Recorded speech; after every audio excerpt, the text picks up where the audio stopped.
नमस्कार। प्रादेशिक समाचार के साथ मैं पूनम केरकेट्टा। पहले मुख्य समाचार। केंद्र सरकार ने संसद के विशेष सत्र में पेश किया महिला आरक्षण विधेयक। लोकसभा, राज्य विधानसभाओं और दिल्ली विधानसभा में महिलाओं को मिलेगा 1/3 आरक्षण। राष्ट्रपति कल नई दिल्ली में एशिया प्रशांत क्षेत्र के राष्ट्रीय मानवाधिकार संस्थानों के सम्मेलन का करेंगी उद्घाटन। देवघर में एक निजी बैंक में खोले गए अकाउंट से करीब 8 करोड़ रुपए का फर्जी लेन देन के मामले में पुलिस ने 3 लोगों को किया गिरफ्तार। और इमरजेंसी ड्यूटी के डॉक्टर के साथ मारपीट की घटना के विरोध में आज जमशेदपुर के एमजीएम अस्पताल का ओपीडी दिन भर रहा बंद, डॉक्टर बैठे धरने पर। और अब समाचार विस्तार से। केंद्र सरकार ने आज लोकसभा में महिला आरक्षण विधेयक पेश किया। इस विधेयक को नारी शक्ति वंदन अधिनियम नाम दिया गया है। केंद्रीय कानून मंत्री अर्जुन राम मेघवाल ने इस संबंध में 128वां संशोधन विधेयक 2023 पेश किया। विधेयक पेश करते हुए श्री मेघवाल ने कहा कि नारी शक्ति वंदन अधिनियम पारित होने के बाद लोकसभा में महिलाओं के लिए सीटों की संख्या 181 हो जाएगी। विधेयक पेश होने के बाद लोकसभा की कार्यवाही दिन भर के लिए स्थगित कर दी गई। पुराने संसद भवन का नाम बदलकर संविधान सदन कर दिया गया है।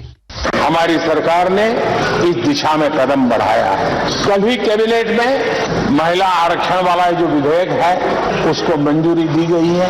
19 सितंबर की ये तारीख इसीलिए इतिहास में अमरत्व को प्राप्त करने जा रहे हैं। आज जब महिलाएं हर सेक्टर में तेजी से आगे बढ़ रही हैं, नेतृत्व कर रही है, तो बहुत आवश्यक है कि नीति निर्धारण में, पॉलिसी मेकिंग में हमारी माताएं, बहनें, हमारी नारी शक्ति अधिकतम योगदान दें, ज्यादा से ज्यादा योगदान दें।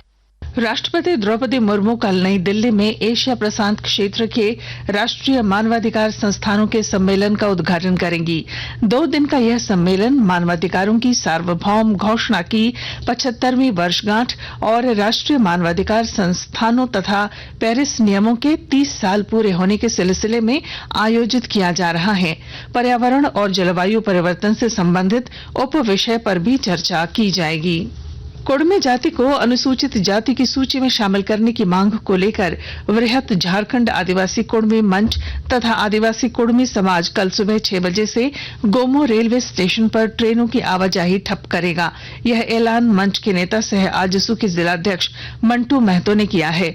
उन्होंने बताया कि आज रात से ही बड़ी संख्या में लोग गोमो रेलवे स्टेशन जुट जाएंगे। इसके पूर्व आज राजगंज हाई स्कूल मैदान से गोमो तक बाइक जुलूस निकाला गया। जैसा कि आप जानते हैं, 20 सितंबर को धनबाद के गोमो जंक्शन सहित झारखंड, बंगाल, ओडिशा में कुड़मी जनजाति को अनुसूचित जनजाति में शामिल करने के लिए रेल टेका डहर छेका कार्यक्रम का ऐलान किया गया है। इस आंदोलन की वजह से धनबाद से खुलने और इस रूट से चलने वाली कई ट्रेनें भी प्रभावित रहेंगी। नार्को कोऑर्डिनेशन सेंटर की हजारीबाग जिला स्तरीय कमेटी की बैठक में उपायुक्त नैंसी सहाय ने मादक पदार्थों की तस्करी और खेती की रोकथाम तथा विभिन्न स्तर पर समन्वय और सहयोग स्थापित करने के लिए विभिन्न पहलुओं पर चर्चा की। इस मौके पर उपायुक्त ने जिले में पूरी मुस्तैदी और समन्वय के साथ काम करने का निर्देश दिया। झारखंड का 33% से अधिक हिस्सा हरा भरा होने के बाद भी यहां जलवायु परिवर्तन का असर दिखने लगा है। प्रधान मुख्य वन संरक्षक संजय श्रीवास्तव ने आज नई दिल्ली के विज्ञान भवन में भारत सरकार के विभिन्न मंत्रालयों के संयुक्त रूप से आयोजित अंतर्राष्ट्रीय जलवायु शिखर सम्मेलन में ये बातें कही।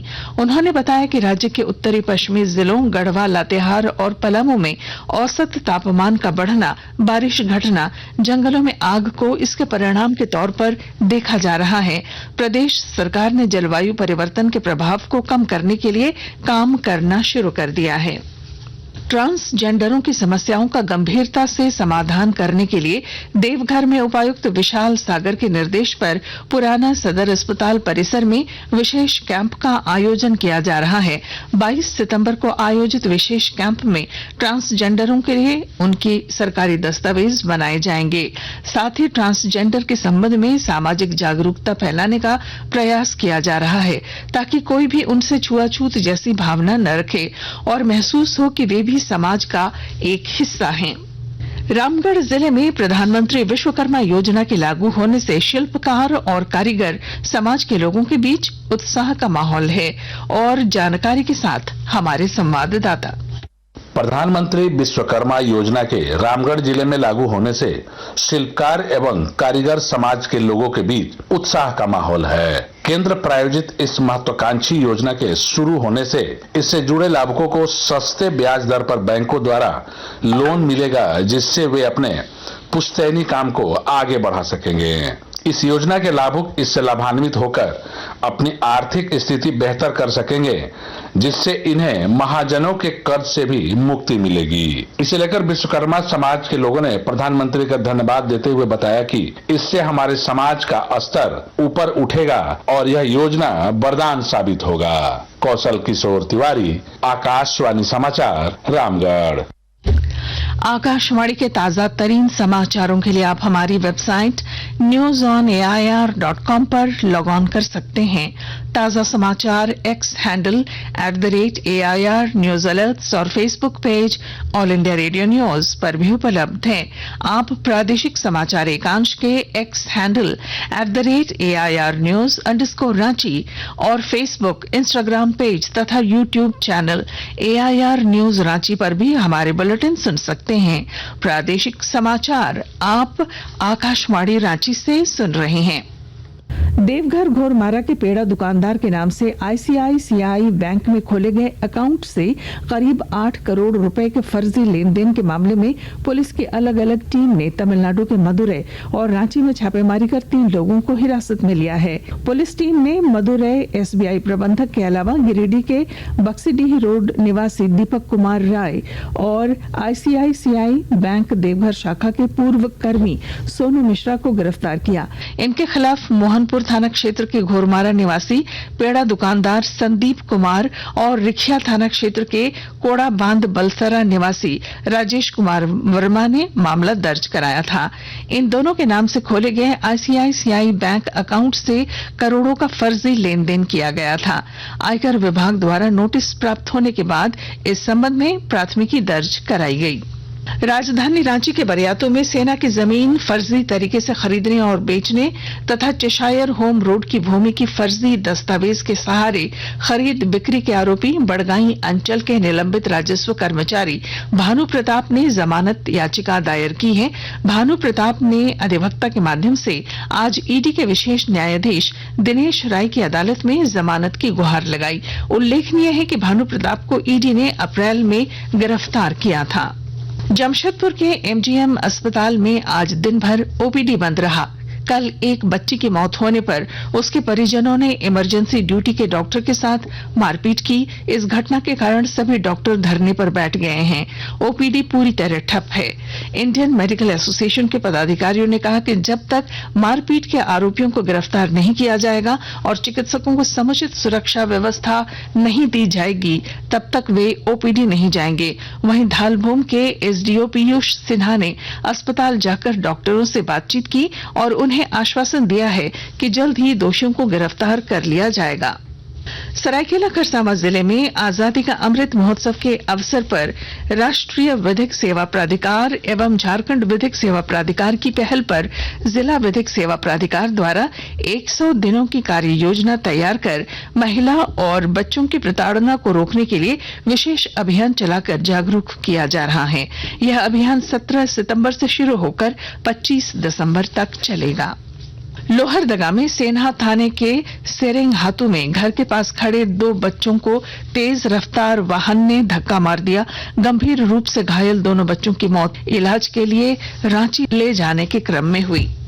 लोहरदगा में पुलिस उपाधीक्षक के नेतृत्व में सेन्हा चौक स्थित दुर्गा मंदिर के पास से बालू लदे 2 हाईवा ट्रक को पुलिस ने जब्त किया है। पुलिस ने हाईवा ट्रक को रोककर बालू के कागजात की जांच की और हाईवा में क्षमता से अधिक बालू लदा पाया। जब्त हाईवा ट्रक सिसई थाना क्षेत्र के नागफेनी नदी से बालू लेकर लोहरदगा जा रहा था। और अब बुलेटिन के आखिर में मुख्य समाचार केंद्र सरकार ने संसद के विशेष सत्र में पेश किया महिला आरक्षण विधेयक। लोकसभा, राज्य विधानसभाओं और दिल्ली विधानसभा में महिलाओं को मिलेगा 1/3 आरक्षण। राष्ट्रपति कल नई दिल्ली में एशिया प्रशांत क्षेत्र के राष्ट्रीय मानवाधिकार संस्थानों के सम्मेलन का करेंगे उद्घाटन। देवघर में एक निजी बैंक में खोले गए अकाउंट से करीब 8 करोड़ रुपए के फर्जी लेन देन के मामले में पुलिस ने 3 लोगों को किया गिरफ्तार। और इमरजेंसी ड्यूटी के डॉक्टर के साथ मारपीट की घटना के विरोध में आज जमशेदपुर के एमजीएम अस्पताल का ओपीडी दिन भर रहा बंद, डॉक्टर बैठे धरने पर। और इसके साथ ही आकाशवाणी रांची से प्रादेशिक समाचार का ये बुलेटिन समाप्त हुआ। नमस्कार।